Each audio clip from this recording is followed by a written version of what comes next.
Welcome to the C List. My name's Josh. And I'm Aaron. And today we're going to be taking a look at Shark in Venice. Yes, Shark in Venice. Like most of the films that we do, I'm going to be taking a very positive stance on it, whereas Aaron's going to be taking a very negative stance on it. Don't paint me in a negative light. I can't help it. You have a habit of disliking things that I like. Sometimes And vice reasons versa. for that. But yeah, I'm going to be very negative towards this film. You saw our And last I'm going to review? defend it. Yeah. I just want to say it was directed in 2007. Not that old. Bear that in mind. Most of the other films we looked at, things like Anaconda, great special effects, was done in was it 99? Yes. And you got even the crap things like Python 2, they're older than 2007.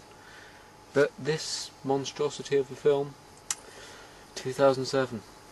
2007. Go on then, why don't you hit us with the plot?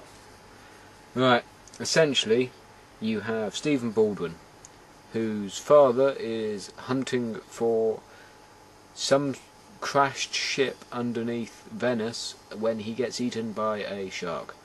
And Stephen Baldwin, being Stephen Baldwin, decides he is going to go on a mission to find his father, because his father isn't dead by a shark. He travels away to Venice with his girlfriend, and while there they see said shark and realise his father was killed by a shark. And then they meet the man that hired his father and got him eaten by a shark, and they in turn have a little feud, and man steals Stephen Baldwin's girlfriend, and Stephen Baldwin goes on mission to get his girlfriend back via shark. Josh. Very good, Aaron, very good. It's worth mentioning that this film is probably about 50% actual treasure hunting film, and the other 50% being the actual B-movie, monster movie. And in that sense, I quite like it, because I like it when they try to spice things up with something different. It's kind of like the old expression of you can't polish a turd, but you can roll it in glitter. And kind of cover it up. But it didn't succeed here. It really didn't. Well, in my view, it didn't. Stephen Baldwin didn't help matters.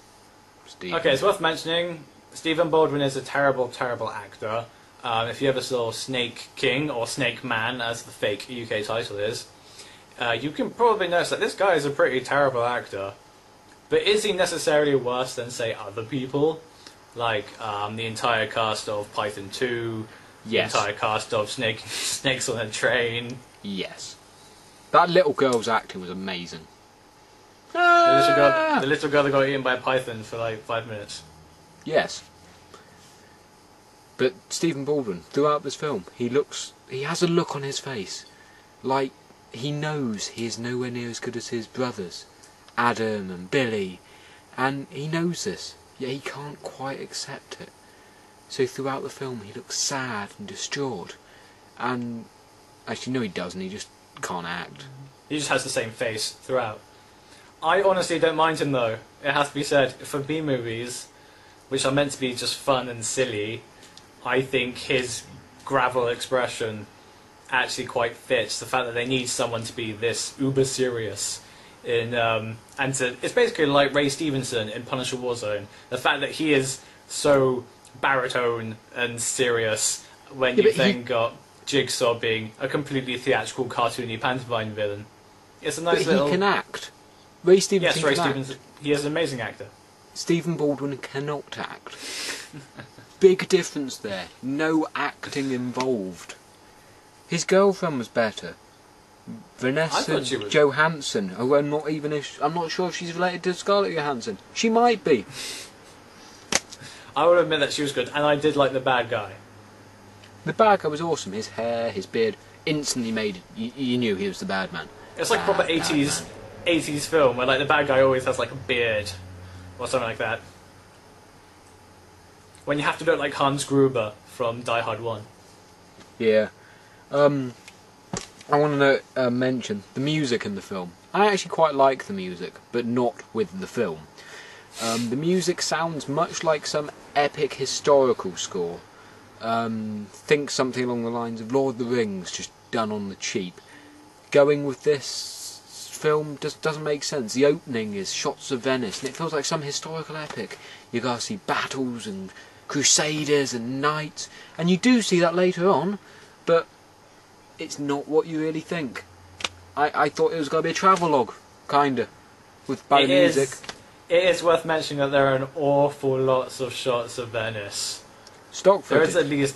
There is at least 5 minutes of stock footage. I mean, Venice looks lovely, but it does take an awful lot away from the film. Well, what takes a lot away from the actual film is the script, the acting, and the actual film. The film itself. So you're saying that the stock footage is the best part? Yes. When you have a It should film... just be a film with stock footage. Well, to be fair, when you've got a film, the most important part about that film is the film. Without that, you just have nothing.